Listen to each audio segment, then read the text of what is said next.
Bismillahirrahmanirrahim.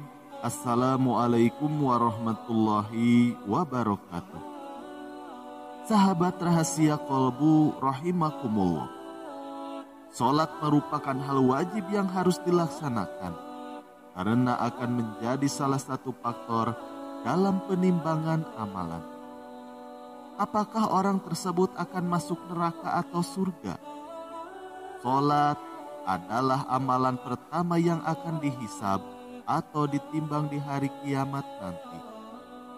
Dan ternyata walaupun kita rajin melaksanakan sholat, jika kita selalu melakukan salah satu perbuatan ini, maka kita akan masuk neraka. Di dalam sebuah hadis yang diriwayatkan oleh Tirmizi, disebutkan bahwa Rasulullah bersabda, sesungguhnya pertama kali yang akan dihisab, ditanya dan dimintai pertanggungjawaban dari segenap amalan seseorang hamba di hari kiamat kelak adalah sholatnya. Bila sholatnya baik, maka beruntunglah ia, dan bila mana sholatnya rusak, sesungguhnya kerugian akan menimpanya. Walaupun sangat penting, tetapi ternyata masih ada saja orang yang menganggap remeh terhadap kewajiban sholat. Walaupun sangat penting, tetapi ternyata masih ada saja orang yang menganggap remeh terhadap kewajiban sholat dan bahkan tidak melaksanakannya. Bahkan banyak di antara kita mungkin tetap melakukan sholat karena terpaksa, karena menganggapnya hanya sebatas rutinitas biasa saja. Hal-hal seperti inilah yang akan mengakibatkan orang-orang yang rajin sholat, namun bisa masuk neraka. Lalu bagaimana bisa? Berikut ini adalah penjelasan mengenai golongan orang-orang yang rajin sholat, tapi bisa masuk ke dalam neraka. Yang pertama, sholat tapi suka berdusta. Dusta atau bohong merupakan perbuatan yang tergolong ke dalam salah satu dosa besar yang akan mendapatkan balasan siksa di akhirat kelak. Namun, di dalam kehidupan masyarakat sekarang ini, berbohong sudah menjadi hal yang biasa dan dianggapnya bukan dosa. Padahal sekecil apapun perbuatan tersebut, hal tersebut tetap saja digolongkan perbuatan yang menimbulkan dosa besar. Oleh sebab itu, walaupun seseorang rajin beribadah, terutama sholat, namun jika masih suka melakukan kebohongan, maka ibadahnya akan sia-sia saja. Kebohongan atau dusta akan menghapus semua amalan-amalan yang sudah dilakukannya.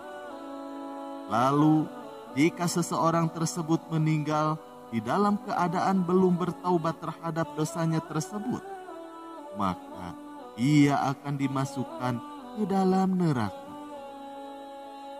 Di dalam Al-Quran surat An-Nahl ayat 105, Allah Subhanahu wa Ta'ala berfirman, sesungguhnya yang mengada-ngadakan kebohongan hanyalah orang-orang yang tidak beriman kepada ayat-ayat Allah, dan mereka itulah orang-orang pendusta.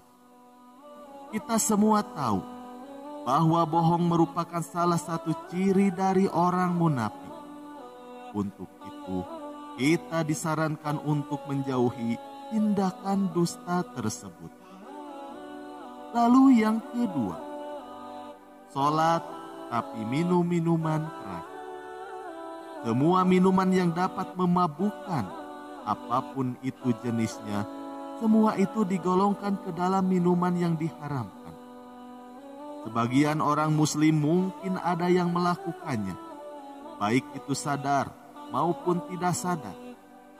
Maka jika hal ini sampai dilakukan umat muslim, maka perbuatan ini akan merusak sholatnya.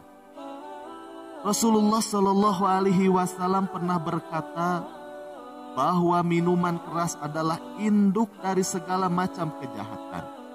Maka dari itu, beliau melarang orang-orang untuk mendekati, apalagi meminumnya. Minuman keras atau khamar haram hukumnya jika diminum oleh umat muslim. Dan jika itu sudah dilakukan, maka disarankan untuk bertaubat dengan taubatan nasuha dan memperbaiki sholatnya. Lalu yang ketiga, sholat tapi percaya dukun. Orang yang dikatakan sakti bisa membantu hajat seseorang agar berhasil, itu adalah dukun-dukun. Dukun diketahui adalah seorang yang bisa mengerti perkara gaib dan juga hal-hal yang tersembunyi. Jika umat muslim percaya akan tebakan-tebakan dan percaya bahwa orang tersebut bisa mengabulkan hajatnya, maka sholatnya orang yang percaya kepada dukun tidak akan diterima Allah Subhanahu wa Ta'ala. Hadis riwayat Imam Muslim pernah menjelaskan bahwa orang yang percaya akan dukun, sholatnya tidak akan diterima selama 40 hari. Percaya dengan dukun juga dikategorikan sebagai orang-orang yang berdosa besar, karena hanya Allah Subhanahu wa Ta'ala yang mengetahui segala sesuatu. Percaya kepada kekuatan yang dimiliki dukun dan meyakini bahwa dukun tersebut bisa mengabulkan hajat, maka perbuatan ini termasuk tindakan musyrik. Karena dukun adalah orang yang bersekutu dengan setan. Hadis riwayat Abu Dawud, At-Tirmizi dan Ibnu Majah menyebutkan bahwa Rasulullah Shallallahu Alaihi Wasallam bersabda, barang siapa yang mendatangi tukang ramal atau dukun, kemudian ia membenarkan apa yang dikatakannya itu, maka sesungguhnya ia telah ingkar terhadap apa yang telah diturunkan kepada Nabi Muhammad Sallallahu Alaihi Wasallam. Lalu yang keempat, sholat tapi suka bergunjing. Salah satu perbuatan yang bisa memasukkan orang ke dalam neraka adalah bergunjing atau membicarakan kejelekan orang lain. Hei orang-orang yang beriman, jauhilah kebanyakan purba sangka atau kecurigaan, karena sebagian dari purba sangka itu adalah dosa.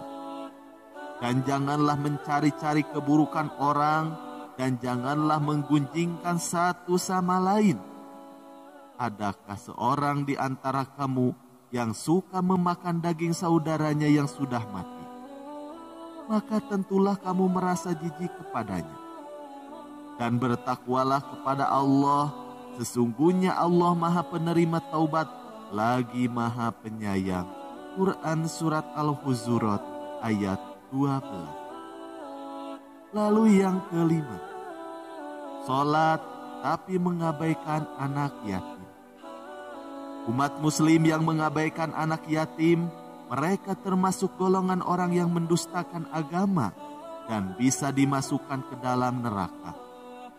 Dijelaskan juga di dalam Al-Quran Surat Al-Ma'un bahwa orang yang sholat namun tidak menolong orang miskin, apalagi mengabaikan anak yatim dan tidak mau menolong sesama, adalah termasuk orang yang celaka.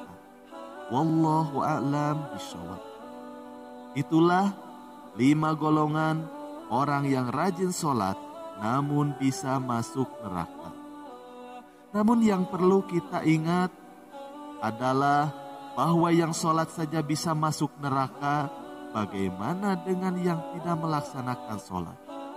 Sekian yang bisa kami sampaikan, semoga bermanfaat.